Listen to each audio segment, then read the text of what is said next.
그러므로 너희는 이렇게 기도하라.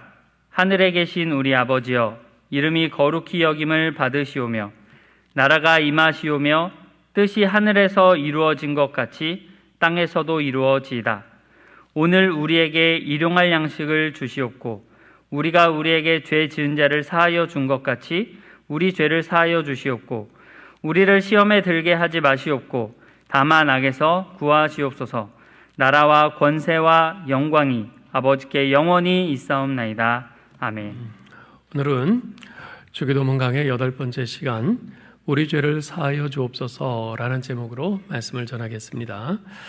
예수님께서는 일용할 양식을 위한 간구에 뒤이어 죄 용서에 대한 간구를 하라고 가르쳐 주십니다. 우리가 우리에게 죄 지은 자를 사하여 준 것 같이 우리 죄를 사하여 주옵시고. 그런데 원래 헬라어 원문에는요, 순서가 좀 다르게 되어 있습니다. 우리 죄를 사하여 주옵소서, 이것이 먼저 나오고요, 우리가 우리에게 죄 지은 자를 사하여 준 것 같이, 이 말이 뒤에 따라옵니다. 그래서 오늘은 헬라어 원문의 순서를 따라서 이 간구를 두 부분으로 나누어서 좀 살펴보겠습니다. 먼저 우리 죄를 사하여 주옵소서라는 이 부분에 대해서 좀 생각을 해볼 텐데요. 이 간구는 우리의 육신이 매일매일의 양식을 필요로 하듯이 우리의 영혼 또한 매일매일 하나님의 용서를 필요로 하는 존재임을 가르쳐주고 있습니다. 사실 그렇지 않습니까? 우리 가운데 하루도 죄 없이 우리가 지나간 적 있다, 그렇게 자신할 사람 있나요? 없을 겁니다. 이 세상에 누구도 단 하루도 그 죄와 허물 없이 하루를 지나가지 않습니다. 매일매일 우리는 하나님의 용서를 필요로 하는 존재입니다. 어떤 면에서는 영적인 존재인 우리 인간에게는 떡보다도 이 죄 용서가 훨씬 더 소중한 것인지도 모르겠어요. 죄사함을 받음 없이는 우리가 아무리 많은 떡을 가지고 있다 하더라도 그것은 결코 행복이 아니기 때문에 그렇습니다. 그것은 마치 용서받지 못한 죄인이 감옥에 갇혀서 아무리 좋은 음식을 풍성히 먹는다 해도 그것이 조금의 위로도 되지 못하고 단지 감옥에서 해방되는 그 용서와 자유를 원하는 것과 마찬가지죠. 만일 그들에게 먹을 양식과 죄 용서 가운데 어느 것을 선택하겠느냐 묻는다면 틀림없이 먹을 양식보다는 감옥에서 노임받고 자유받는 용서를 선택할 것입니다. 이 사실을 분명히 보여주는 사건이 성경에 나오는데요, 마태복음 9장에 나오는 예수님께서 중풍병자를 고치신 사건입니다. 친구들이 중풍병 걸린 자기 친구를 침상에 메어서 예수님이 들어 계신 그 집에 지붕을 뚫고 예수님 앞으로 달아내린 사건이죠. 친구들은 예수님께서 자기 친구의 중풍병을 고쳐주시기를 간절히 바랬을 겁니다. 물론 당사자인 중풍병자도 마찬가지였을 거고요. 그런데 예수님께서는 그들의 간절한 바람과는 달리 엉뚱하게도 중풍병자에게 이르시되 작은 자야 안심하라, 내 죄사함을 받았느니라, 이런 말씀을 하셨어요. 어째서 그렇게 말씀하신 걸까요? 몇 가지 이유가 있지만 중요한 것 하나는 예수님께서는 육체의 병이 고침받는 것보다도 죄사함을 받는 것이 더 중요하다고 생각하신 거죠. 사실 이 중풍병자를 괴롭혀온 것은 육체의 질병도 질병이지만 자신을 바라보는 무사람들의 싸늘한 시선이었을 겁니다. 왜냐하면 당시 유대교에서는 육체의 질병을 포함한 모든 고통은 개인적인 죄의 결과라고 사람들에게 가르쳤기 때문입니다. 그러니 그 중풍병자를 바라보는 사람들의 시선이 어땠겠어요? 저 인간 얼마나 큰 죄를 지었길래 하나님으로부터 저같이 큰 병을 벌로 받은 것일까? 더러운 인간, 상종하지 말아야지, 그러면서 싸늘한 시선을 보내는 사람도 꽤 많았을 겁니다. 어쩌면 징그러운 송충이 모두 그를 피하고 외면했을 겁니다. 또한 중풍병자 자신도 그러한 상황 속에서 육체보다도 마음이 더 병들었을지도 몰라요. 예수님께서 그를 뭐라고 부르셨죠? 작은 자야 라고 부르셨어요. 작은 자야. 이 말에서 우리는 충분히 짐작할 수 있습니다. 예수님께서 어째서 그를 작은 자라고 부르신 것일까요? 그 사람의 그 중풍병자의 키가 작아서 그랬을까요? 아니면 체구가 왜소해서 그랬을까요? 아니요. 그의 마음이 한없이 위축되고 작아져 있었기 때문에 그렇게 부르신 겁니다. 중풍병 걸린 사람 자신을 보면서 사람들이 하나님 앞에 큰 죄인이라고 정죄하는 그 무사람들의 그 시선에 그의 마음은 한없이 쪼그라들고 위축되고 작아져 있었던 거죠. 그래, 난 죄인이야. 하나님께 이 큰 형벌을 받을 만큼 용서받을 수 없는 죄인이야. 그동안 가까웠던 사람들도 내가 중풍병에 걸리자 송충이 보도 다 나를 외면하고 나에게 손가락질하고 있어. 내 인생은 끝났어. 이렇게 그의 마음은 쪼그라들어 있었어요. 중풍병자 자신을 포함하여 그곳에 모인 동네 사람들 거의가 그런 생각에 사로잡혀 있었기에 예수님께서는 그것, 즉 죄 문제의 해결이 육체의 질병의 문제를 해결해 주는 것보다 더 시급하고 중요하다고 판단하신 거죠. 그렇습니다. 사람들이 보기에는 그가 일어나 걷는 것이 중요해 보였지만 예수님이 보시기에는 그가 죄사함을 받고 구원을 얻는 것이 더 중요했어요. 사람들은 중풍병자가 일어나 걷기만 하면 모든 문제가 다 해결되는 것으로 생각했을지 모르지만 예수님은 저가 죄사함을 받고 구원을 받지 못한다면 일어나 걷는 것이 무의미하다고 생각하셨습니다. 그래서 그에게 사죄의 선언을 먼저 해주신 것이죠. 그렇습니다. 사랑하는 성도 여러분, 오늘날 우리 사회에 많은 문제들이 있죠. 먹을 것, 입을 것, 아파트 문제, 경제적인 소득의 문제, 도덕적인 문제, 수없이 많은 문제들이 있어요. 그런데 우리들의 가장 시급한 문제는 먹을 것이 아니에요. 입을 것이 아니에요. 아파트 문제도 아니고요. 국민소득이 3만 불, 4만 불 되는 것도 아닙니다. 가장 시급한 문제는 어떻게 하면 우리들이 앞으로 나아가지 못하도록 우리의 어깨를 짓누르고 우리의 발목을 잡고 있는 이 죄의 문제를 해결할 수 있는가 하는 것입니다. 왜 그런지 아세요? 죄 문제가 해결되지 못한 사람이 일어나 걷게 되면 중풍병에 걸려서 걷지 못할 때보다 더 많은 죄를 짓게 될 것이기 때문에 그렇습니다. 죄 문제가 해결되지 못한 사람이 부자가 되면요, 그 부유함으로 주변의 많은 사람들의 가슴을 헤집고 상처를 주기 때문에 그렇습니다. 죄 문제가 해결되지 못한 사람이 권력을 잡게 되면 그 권력으로 무사람들이 눈에서 피눈물을 흐르게 하기 때문에 그렇습니다. 죄 문제가 해결되지 못한 사람이 똑똑해서 아는 것이 많고 정보를 틀어주고 있게 되면 그 똑똑함과 그가 가진 그 정보들이 이 세상을 어지럽게 하는 도구로 사용될 수 있기 때문에 그렇습니다. 그래서 죄 문제가 해결되는 것이 더 시급하고 중요한 것이에요.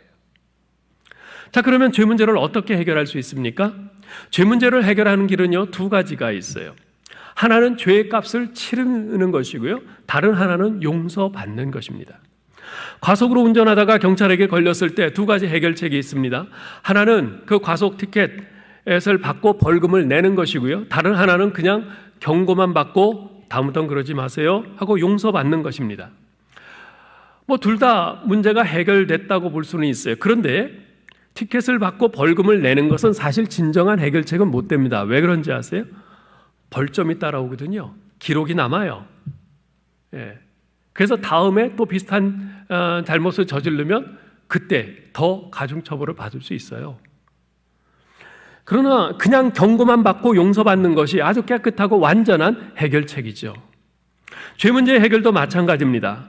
죄값을 치르는 것도 하나의 방법이 될 수는 있겠으나 문제는 죄값이 엄청나다는 것입니다. 얼마나 큽니까? 죄값이? 하나님께서는 죄값은 죽음이다 라고 말씀하셨어요. 물론 죽음으로써 갚으면 되기야 하겠지만 죽으면 끝 아니겠어요? 그것은 진정한 해결책이 아니죠.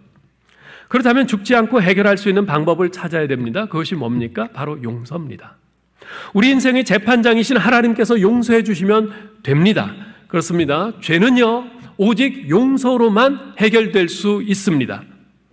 하나님께서는 우리의 죄를 용서해 주시기 위해 죄가 없으신 독생자 예수 그리스도를 보내셔서 십자가에서 우리의 죄를 대신해 죽게 하셨습니다.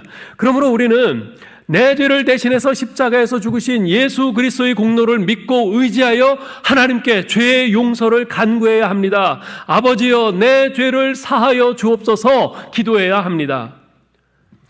여러분은 매일 자신이 범한 죄를 의식하고 하나님 앞에 인정하고 하나님께 용서를 구하십니까? 우리가 죄를 안 짓고 살 자신이 있으면 안 해도 돼요. 그런데 안타깝게도 우리의 삶에서 죄가 떠나질 않습니다. 단 하루도 죄 짓지 않고 살지 못하는 게 우리예요. 그렇기 때문에 매일 우리가 하나님 앞에 이 기도로 나아가야 합니다. 아버지여, 제가 죄인입니다. 제 죄를 사하여 주옵소서. 겸손하게 내 죄를 인정하며 하나님의 용서하심의 은혜를 바라며 나아가야 합니다. 이 죄사함의 강구와 관련해서 한 가지 꼭 우리가 명심해야 할 것이 있는데요. 그것은 죄사함에 관한 하나님의 약속을 믿어야 한다는 것입니다. 주님께서는 사도 요한을 통해서 요한일서 1장 9절에서 이렇게 말씀하셨습니다. 만일 우리가 우리 죄를 자백하면 그는 미쁘시고 의로우사 우리 죄를 사하시며 우리를 모든 불의에서 깨끗하게 하실 것이요. 이처럼 우리가 하나님께 죄를 고백하고 죄사함을 간구할 때 하나님께서는 우리를 용서하시겠다 약속하셨습니다. 그런데 불행하게도요, 그 약속을 온전히 믿지 않는 신자들이 참으로 많습니다. 과거에 저도 그랬어요. 제가 다니던 교회에서는요, 중고등부 때 또 청년부 때 수양회를 가면 마지막 날 밤에 꼭 하는 프로그램이 있었어요. 그것은 종이를 하나씩 전부 나눠주고 거기에 각자의 죄를 쓰도록 하는 것이었습니다. 그런 후에 모닥불에다가 한 사람씩 나와서 자기 죄를 쓴 그 종이를 그 모닥불에 집어넣고 태우는 거예요. 그렇게 함으로써 하나님께서 우리의 모든 죄를 다 용서해 주셨음을 시각적으로 생생하게 확인케 하는 거죠. 고등부 때도 그랬고 청년부 때도 그랬어요. 근데 확실히 그렇게 내 죄를 쓴 종이를 태우는 그 순간에는요, 감정적으로 좀 울컥해요. 그러면서 하나님께서 내 죄를 용서해 주셨다는 느낌을 받습니다. 그런데요, 그때뿐이에요. 수양회가 끝나면 또다시 죄책감이 고개를 들고 일어났고요, 그것 때문에 몹시 괴로웠습니다. 청년부 소그룹 모임 때 이런 고민을 이야기했더니 한 선배가 죄책감을 떨쳐버릴 수 있도록 성령님의 도우심을 구하며 기도하라, 그렇게 조언을 하더라고요. 그래서 그렇게 기도했지만 문제가 해결되지는 않았습니다. 그러다가 다시 또 수양회를 가게 됐는데 그 프로그램을 또 하는 거예요. 종이를 한 장씩 다 나눠주고 각자 죄를 전부 쓰라는 거예요. 솔직히 별로 기대도 되지 않았지만 그래도 다 같이 하는 것이니까, 그래도 그 순간에는 잠시 효과가 있으니까 또다시 제 죄들을 빼곡히 써서 모닥불에 태웠습니다. 끝나고 나면 또 마찬가지였죠. 모든 프로그램이 다 끝나고 모두 잠자러 갈 때 청년부 담당 목사님에게 제 고민을 말씀드렸어요. 그랬더니 목사님이 대뜸 그러세요. 너 예수님 믿냐? 당연히 믿죠. 너 정말 예수님 믿냐? 네, 정말 믿어요. 근데 왜 예수님의 말씀을 안 믿냐? 그렇게 호통을 치는 거예요. 네? 그게 무슨 말씀이에요? 저 예수님 말씀 믿습니다. 아까 죄를 적은 종이를 태울 때 내가 읽은 성경 구절들 기억하니? 기억이 안 나는데요. 솔직히 잘 기억이 안 났어요. 그래서 목사님이 지금부터 성경책 들고 내가 불러주는 성경 구절들을 찾아서 소리내서 읽어라. 그러시면서 몇 개의 성경 구절들을 불러주세요. 좀 전에 살펴본 요한일서 1장 9절을 비롯해서 모두 죄 용서에 관한 구절들이었어요.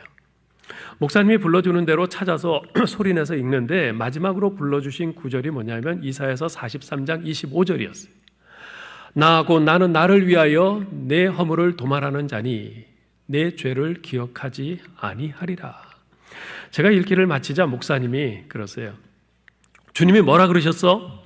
내 죄를 자백하면 신실하신 주님께서 내 죄를 다 사하신다고 약속하셨잖아. 그리고 내 죄를 도말하시고 다시는 기억하지 않으신다고 하셨잖아. 근데 너는 왜 주님의 약속을 안 믿고 마치 죄사함을 받지 못한 사람처럼 자꾸만 괴로워하니?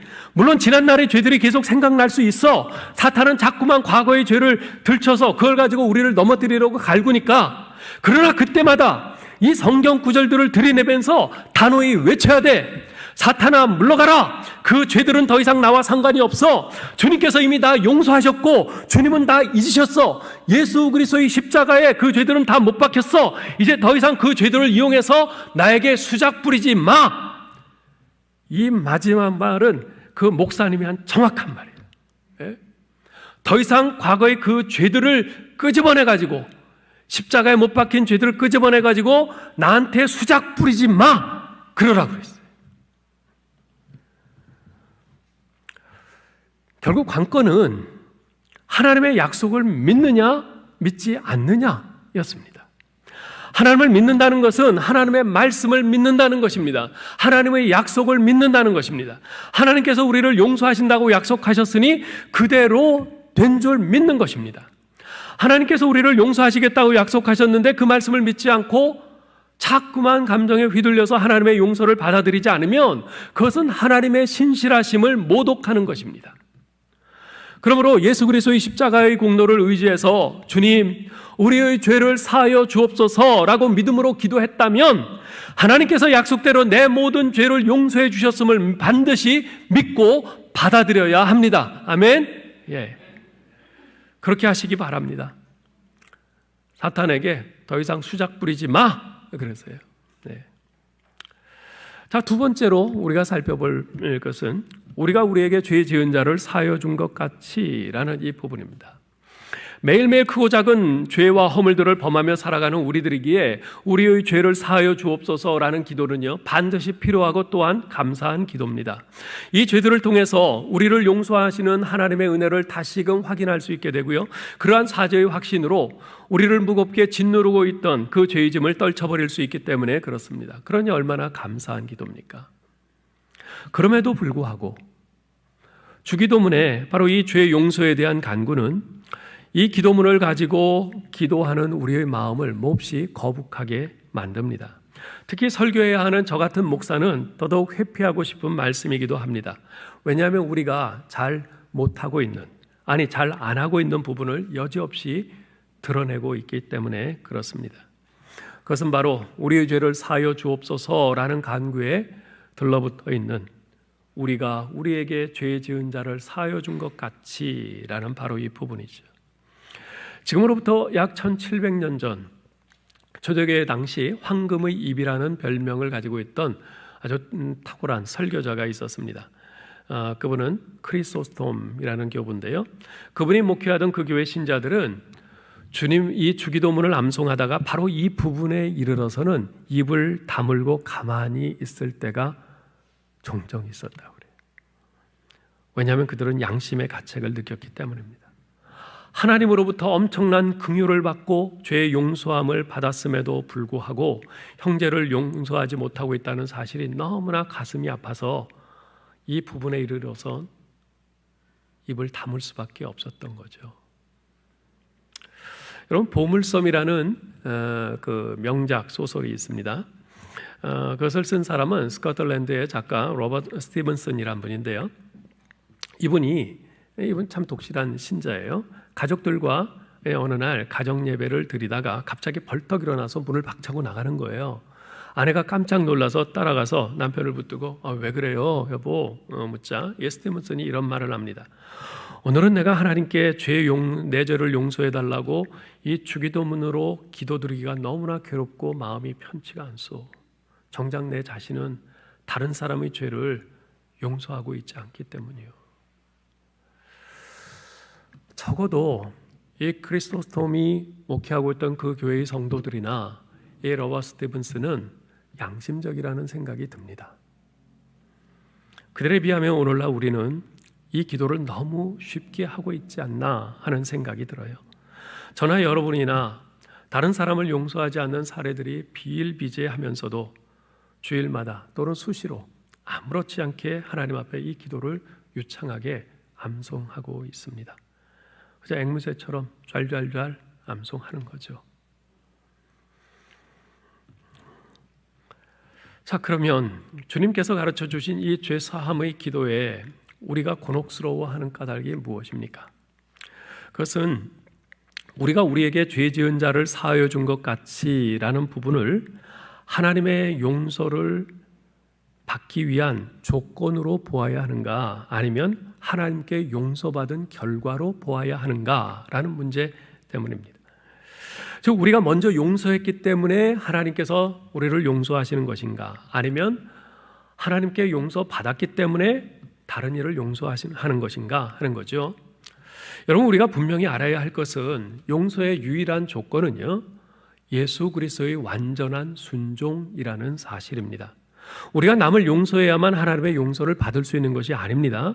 우리가 받는 죄사함의 근거는 바로 예수 그리스도께서 십자가에서 내 죄를 대신 짊어지시고 죽으신 예수님의 그 완전한 순종, 바로 그겁니다. 죄 용서의 조건이 있다면, 우리 쪽에 조건이 있다면, 그것은 예수 그리스도께서 십자가에서 내 죄를 지고 죽으신 그 사실을 내가 아멘하고 믿는 믿음입니다. 우리는 이미 그리스도의 십자가의 피로 모든 죄를 원천적으로 다 용서받았습니다. 우리가 우리에게 죄 지은 자를 사하여 준 것 같이라는 이 말은 우리의 용서 행위가 우리를 향한 하나님의 용서의 이유가 된다는 뜻이 아닙니다. 우리가 다른 사람을 용서해 주었다고 하는 조건이 만족되어야만 하나님께서 우리를 용서해 주시겠다는 의미도 아닙니다. 금세기에 유대교적 배경 연구의 권위자로서 셈적 언어를 가장 잘 아는 것으로 인정받고 있는 독일의 신학자가 계세요. 요아킴 예레미야스란 분인데, 이분에 따르면 여기 본문에 사하여 준 것 같이라는 말은 동시성의 완료형이라고 합니다. 즉, 동시에 발생하는 일, 그리고 완료된 일이라 하는 것이죠. 따라서 이 기도의 말의 뜻은, 하나님, 우리의 죄를 용서해 주시옵소서. 그와 동시에 우리도 그들에게 빚진 자들, 우리에게 빚진 자들의 죄를 용서하겠나이다라는 것이에요. 내가 하나님의 용서를 받았음을 확신하는 그 즉시, 동시에 나도 다른 사람들의 죄와 허물을 용서하겠나이다라는 결단을 하는 것이라 그 말입니다. 즉, 이 용서의 강구는 하나님 아버지의 용서를 경험한 자녀로서 이제 나도 하나님 아버지를 닮아 용서의 삶을 살겠습니다 라는 다짐의 기도인 것이죠. 따라서 하나님께 자신의 죄 용서를 간구하면서 다른 사람의 죄를, 다른 사람을 용서하겠다는 그 결심을 하지 않는 기도는 사실 잘못된 거죠. 네, 잘못된 거예요. 우리가 하나님께 죄 용서를 받는 것과 우리 이웃에 대해 용서하는 것은 이처럼 구조적으로 아주 밀접하게 연결되어 있는 것입니다. 자, 그러면 하나님께서는 어째서 우리의 죄를 용서하시는 것을 우리가 다른 사람을 용서하는 것과 이렇게 연결시키시는 것일까요? 에베소서 4장 32절로 5장 1절에 보면 사도 바울이 이런 권면을 합니다. 서로 용서하기를 하나님이 그리스도 안에서 너희를 용서하심과 같이 하라. 그러므로 사랑을 입은 자녀같이 너희는 하나님을 본받는 자가 되고. 여기 앞부분 4장 32절은 주기도문 내용과 똑같습니다. 서로 용서하기를 하나님이 그리스도 안에서 너희를 용서하심과 같이 하라. 똑같은 거예요. 자, 그런데 그 뒤에 5장 1절 요 부분이 이제 중요한 부분인데요. 여기에 보면 두 가지 내용이 있어요. 우리가 하나님께서 우리에게 그렇게 다른 사람을 용서하라고 하시는 데는 두 가지 이유가 있어요. 하나는 사랑을 입은 자녀같이 하라는 것이고요. 또 하나는 하나님을 본받는 자가 되라는 것이에요. 다른 사람을 용서하라고 하시는 하나님의 이유 두 가지. 첫째가 뭐라고요? 하나님께서는 우리가 하나님의 사랑을 입은 자녀라는 증거를 보고 싶어 하십니다. 그런데 하나님께서는 그 증거로서 무엇을 요구하세요? 우리가 모든 예배마다 다 참석하는 거요? 하루 3시간씩 기도하는 거요? 헌금 열심히 하는 거요? 봉사 열심히 하는 거요? 아니요. 하나님께서 요구하시는 증거는 바로 용서입니다. 하나님께서 우리의 죄를 용서하셨듯이 우리도 우리에게 빚진 사람들을 용서하라고 하세요. 사실 우리 본성은요, 용서를 싫어합니다. 아니, 싫어하는 정도가 아니라 용서보다 보복을 좋아해요. 보복을 좋아해요. 내게 잘못하고 손해를 끼치고 상처를 입힌 그 상대방에게 그 이상의 보복을 해야만 비로소 속이 시원하겠다고 합니다. 그것이 우리의 자연스러운 본성이죠. 그러나 그리스도인은 십자가의 용서를 통해서 하나님의 자녀가 된 사람들입니다. 하나님의 자기 희생적인 그 사랑과 용서를 경험한 사람들이에요. 여러분, 사람은요, 자기가 경험한 것이 행동으로 나타나게 되어 있어요. 따라서 만약 우리가 진정 하나님의 그 십자가의 사랑과 용서를 경험한 사람들이라면 실제 우리의 삶 속에서 그 사랑과 용서가 행동으로 나타나야 하는 것입니다. 그러니 내가 진정 나의 사랑과 용서를 경험한 나의 자녀라면 다른 사람들을 용서함으로써 그 증거를 보여라. 이 말씀을 하시는 겁니다. 이것이 바로 하나님의 논리입니다.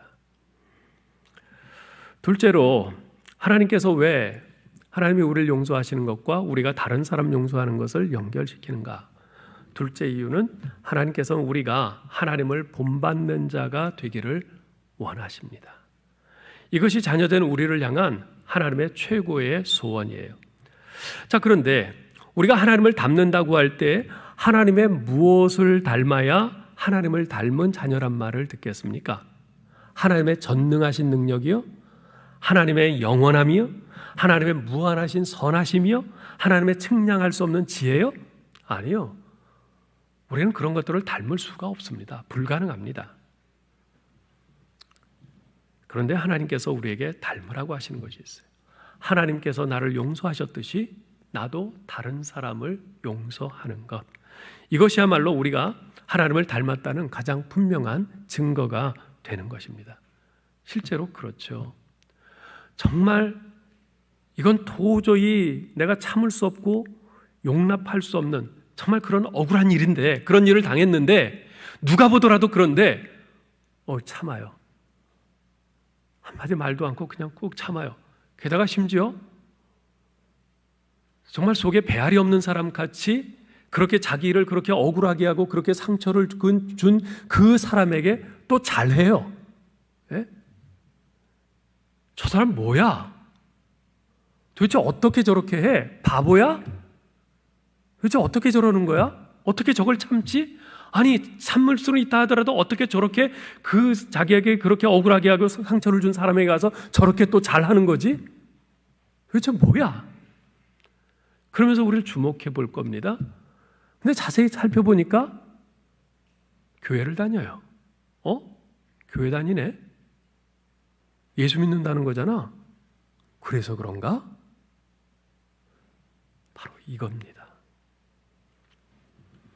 이것이야말로 우리가 하나님을 닮았다는 가장 분명한 증거가 되는 것이죠. 자, 그런데 문제는 과연 어떻게 용서할 것인가 하는 것이에요. 아니, 과연 우리는 다른 사람을 용서할 수 있는가라는 것입니다.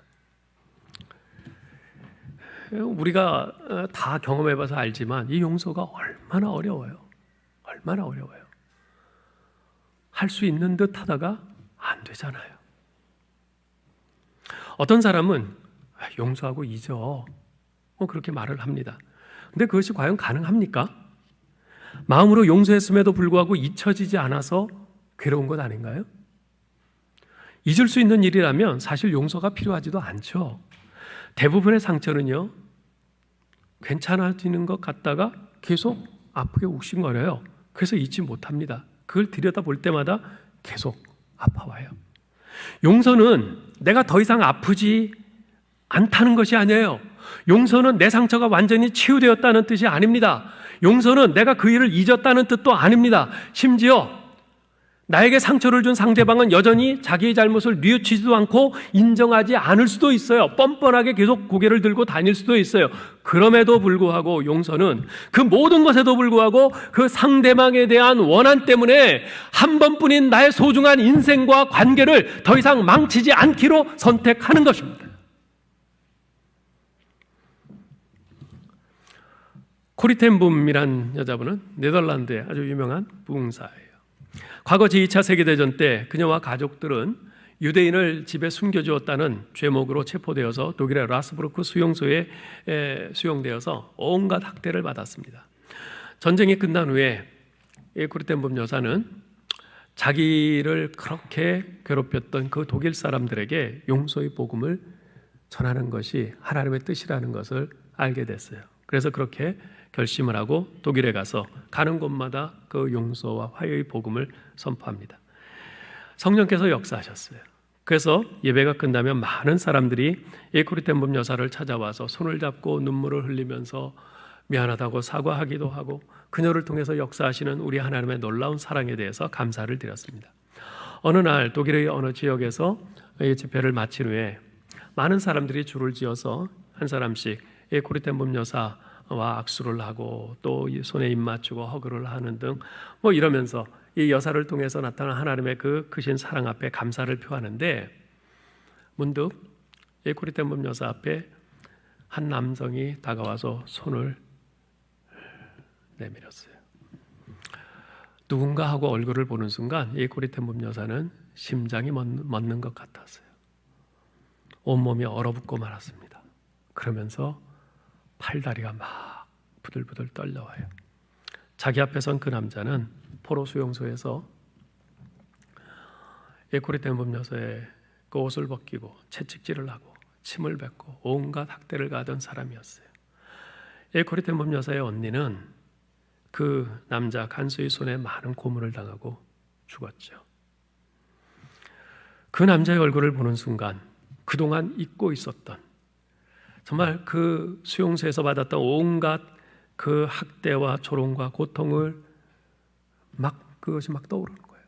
그러면서 그 손을 내밀어서 그 남자의 손을 도저히 잡을 수가 없었어요. 그렇게 한참을 있는데 고리텐범 여사는 자신의 용서를 바라면서 손을 내밀고 같이 그 내민 손을 떨면서 서 있는 그 남자를 보면서 형언할 수 없는 그 영혼의 진통 속에 주님께 간구합니다. 주님, 나는 이 사람을 사랑할 수도 용서할 수도 없습니다. 주님의 사랑으로 이 사람을 용서할 수 있도록 도와주세요. 그렇게 기도하고는 손을 내밀어서 그 독일 간수의 손을 잡았습니다. 그 순간 그녀는 하늘로부터 하나님의 놀라운 사랑이 자기 영혼 속으로 파고드는 것을 느낄 수 있었다고 고백을 합니다. 후에 이런 고백을 해요. 그날 나는 새로이 기독교가 무엇인지를 참으로 깨달았으며 미움을 사랑으로 승화시키는 위대한 하나님의 용서와 사랑이 어떤 것인가를 깨닫는 엄청난 환희의 순간이었다. 그녀는 과거의 그 상처와 원한 때문에 한 번뿐인 자신의 소중한 인생과 관계를 망치지 않기로 선택한 것입니다. 어느 교회 권사님 한 분이 계셨어요. 어느 날 남편이 바람을 피워서 아이까지 있다는 사실을 알게 됐습니다. 그 사실을 알게 됐을 때 하늘이 무너지는 것 같은 배신감에 몸을 부들부들 떨었어요. 남편이 너무나 미웠어요. 남편의 얼굴을 보기도 싫었어요. 헤어지고 싶었지만 차마 아이들 때문에 이혼할 수는 없었습니다. 그러면서 이렇게 세월이 흘러서 그냥 계속 그렇게 같이 살게 되었는데 그러던 어느 날 남편이 바람 피워 낳은 아이가 장성한 청년이 돼서 찾아왔어요. 그의 친어머니는 돌아가신 상태였습니다. 근데 그 청년이 이런 말을 해요. 제가 이번에 결혼을 하게 됐습니다. 근데 어머니도 돌아가시고 안 계셔서 저 혼자인데 두 분이 제 결혼식에 와주실 수 있겠는지요? 여러분이 그 권사님의 상황이라면 어떠셨을 것 같아요? 그 권사님은 그 청년을 보는 순간 막 호흡이 가빠오고 막 떨렸는데 그 청년의 말을 듣고 많은 고민과 기도 끝에 자신이 그 청년의 어머니가 되어주기로 결심을 했습니다. 그래서 남편과 함께 그 결혼식에 참석해서 남편은 아버지, 자신은 어머니로서 그 역할을 다 감당을 하고 그 결혼을 축복해 주었죠. 그래서 그 청년은 자칫했으면 부모 없는 고아로 결혼식을 치를 뻔했지만 그 권사님의 용서로 어머니와 아버지가 다 있는 아주 복된 결혼식을 치를 수 있었습니다. 그 권사님은 과거의 상처와 원한 때문에 한 번뿐인 자신의 소중한 인생과 관계를 망치지 않기로 선택한 것입니다. 그 권사님의 모습을 보면서 제가 깨닫는 것이 있어요. 우리에게 상처 주고 우리 마음을 아프게 하고 손해를 끼친 사람들을 용서하기로 결심해야 한다는 것입니다. 용서는 상대방이 나에게 피해를 주고 상처를 주었지만 복수하지 않겠다는 의지적인 결단입니다. 여러분, 믿음이 결단인 것처럼 용서도 결단입니다. 그러므로 상대방으로부터 받은 상처의 기억도 남아있고 아픔도 남아있고 관계도 전과 같지 않지만 그럼에도 불구하고 내가 그 사람을 위해서 기도해 줄 수 있으면 용서한 겁니다. 그럼에도 불구하고 그 사람을 위해서 내가 복을 빌어줄 수 있으면 용서한 겁니다. 아직 감정의 찌꺼기가 남아있지만 그 사람이 어떤 도움이 필요할 때 내가 그 사람을 도울 수 있으면 용서한 겁니다. 여러분, 감정에 휘둘리지 마십시오. 오히려 의지적인 결단, 의지적인 선택을 하시기 바랍니다. 아무리 감정으로는 저 사람 꼴도 보기 싫지만 그럼에도 불구하고 내가 그 사람을 도와줘야겠다. 그 사람을 위해서 기도해 줘야겠다. 그 사람을 축복해 줘야겠다. 선택하실 수 있기를 바랍니다. 그게 용서입니다. 1945년 제2차 세계대전이 끝났을 때 연합군은 독일의 라벤스부르크 집단 수용소에서 아주 경악을 금치 못하는 엄청난 일을 목격을 했습니다. 무려 9만 2천 명의 여자와 아이들이 비참하게 죽임을 당한 그 만행의 참상을 그곳에서 본 겁니다. 그 엄청난 충격과 오열 속에 그 시체들을 이렇게 치우다가 한 죽은 아이의 시체 옆에 이런 글이 적힌 종이 쪽지가 있는 것을 발견했습니다. 오 주님, 선의를 보였던 남녀들만 아니라 악의를 품었던 남녀들도 기억하여 주소서. 그러나 그들이 우리에게 가했던 고통만 기억하지 마시고 그 고통 덕에 우리가 맺은 열매들, 우리의 동지애, 우리의 충정, 우리의 인간애, 우리의 용기, 너그러운 인정, 이 모든 것에서 자라난 넓은 마음도 기억하여 주소서. 그리하여 그들이 심판받을 때 우리가 맺은 이 모든 열매들이 그들을 용서하게 하소서. 저는 이 글을 보았을 때 너무나 엄청난 충격을 받았습니다. 그런 무자비한 만행을 저지른 그 원수들에게 어떻게 이런 용서의 마음, 이런 너그러운 마음을 품을 수 있는지 주님이라면 이해가 되겠는데 나와 내 가족들과 사랑하는 이들이 죽어가고 있는 그 현장에서 그들이 죽어가고 있는 것을 목격하면서 어떻게 그 사랑하는 이들을 죽이는 원수들을 용서해달라고 기도할 수 있는지, 그러한 원수들을 용서해달라고 기도할 수 있으려면 그런 상황과 고통을 뛰어넘는 능력, 하나님을 닮는 초월적인 능력이 필요합니다. 그런데 그것은요, 그 능력을 오직 용서하시는 하나님의 성령에게서만 옵니다. 이 성령은 로마의 십자가에 손과 발이 못 박힌 채 아버지 저들을 사하여 주옵소서 자기들이 하는 일을 알지 못함이니이다 라고 기도하신 예수님 안에 거하셨습니다. 또한 이 성령은요, 돌에 맞아 죽으면서도 주여 이 죄를 저들에게 돌리지 마옵소서라고 간구한 교회사 최초의 순교자인 스데반 안에도 거하셨습니다. 저는 이 설교를 준비하면서 그분들의 모습에 제 자신의 모습을 이렇게 오버랩 시켜 보았어요. 그분들의 모습에 저희 모습이 딱 아구가 맞게 겹쳐졌으면 좋으련만 겹치기는커녕 너무나도 아구가 비틀어져서 맞지 않았어요. 저도 용서하는 삶을 살고 싶은 소원이 있습니다. 그렇게 기도도 합니다. 그렇게 해야겠다고 결심도 합니다. 실제로 용서도 합니다. 그런데 가만 보니 저희 용서는 거의가 용서받을 수 있는 자격이 있는 사람들에게로 제한되어 있는 것임을 보게 됐어요. 용서받을 자격이 없는 사람들을 용서하는 은혜가 제 안에는 별로 없는 것 같습니다. 그런 제가 용서하라는 설교를 해야 한다는 사실이 저를 너무나 힘들게 합니다. 그럼에도 불구하고 제가 이 자리에 서서 여러분에게 용서하라는 설교를 할 수 있는 것은 제 안에 계신 성령님의 위로와 도우심과 용기 주심 때문입니다. 저 자신은 용서의 능력이 전혀 없는 사람이지만 제 안에 계신 성령님은 용서의 영이시기에 제 힘으로는 도저히 불가능한 용서, 즉 용서받을 자격이 없는 사람도 용서할 수 있도록 도우시고 용기 주시고 능력을 주시기 때문입니다. 그래서 비록 자신 없고 떨리는 목소리지만 오늘도 성령님을 의지하여 우리가 우리에게 죄 지은 자를 사하여 준 것 같이 우리 죄를 사하여 주옵소서라고 또다시 기도하는 것이지요. 이제 말씀을 맺겠습니다. 언젠가 제게 와서 이런 말을 하면서 울던 집사님이 계셨어요. 목사님, 얼마 전 아버지가 암으로 돌아가셨다는 소식을 들었습니다. 하지만 저는 아버지를 보러 가지 않았습니다. 물론 용서하지도 않았고요. 그런데 그것이 갈수록 제 마음을 이렇게 아프게 하네요. 그것이 갈수록 제 마음을 이렇게 아프게 하네요.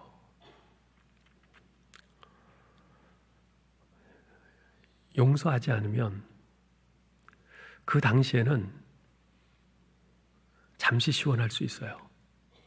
그 사람을 용서해 주지 않으면 내 마음은 잠시 시원해질 수 있어요. 그러나 용서하지 않으면 우리는 계속 과거의 상처에 묶여 있을 수밖에 없습니다. 그러나 용서할 때 비로소 우리는 참 자유를 맛보게 됩니다.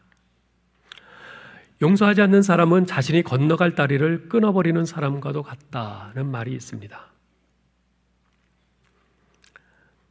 용서는 과거의 상처와 원한 때문에 한 번뿐인 자신의 소중한 인생과 관계가 건너갈 다리를 끊어버리지 않기로 선택하는 것입니다. 이것을 잘 기억하시면 좋겠어요. 아무쪼록 우리 사랑하는 성도 여러분, 나 같은 죄인도 용서하신 예수 그리스도의 십자가의 은혜를 늘 기억하면서 성령님의 능력, 성령님의 도우심을 간구하면서 주님이 가르쳐 주신 이 기도를 용서의 결단으로 계속 해나가는 저와 여러분 될 수 있기를 주님의 이름으로 축원합니다. 하나님 아버지,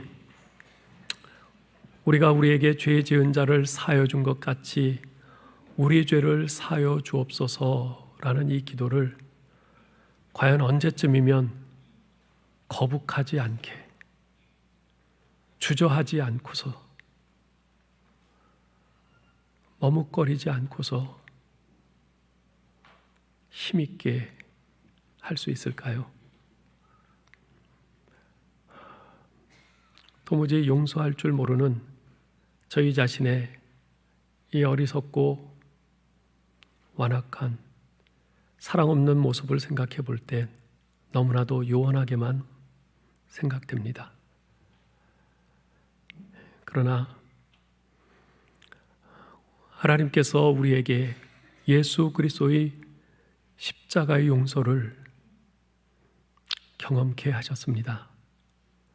그 용서의 은혜를 주셨습니다. 그 경험이 우리 안에 생생하게 살아있고 우리 안에 성령께서 계십니다. 용서의 능력이신 우리 성령님께서 우리 안에 계시기에 아직은 부족하지만 하루하루 우리가 점점 더 우리의 주님을 닮아서 우리도 용서를 해나갈 수 있을 줄 믿습니다. 성령님 도와주시옵소서. 성령님 저희에게 용서의 능력을 주시옵소서. 용서의 용기를 허락해 주시옵소서. 우리 주 예수 그리스도께서 십자가에서 자신의 생명을 내어주시면서 나 같은 죄인을 용서하신 것을 단 한시도 잊지 않게 하여 주시옵소서. 다른 사람을 용서하기 싫어질 때마다 우리 주님의 이 십자가의 용서를 기억하게 하여 주시옵소서. 다시 한번 성령님께 의지하고 간구하면서 아버지여, 용서를 선택하고 결단해 나갈 수 있도록 도와주시옵소서. 우리 주 예수 그리스도의 이름으로 기도하옵나이다. 아멘.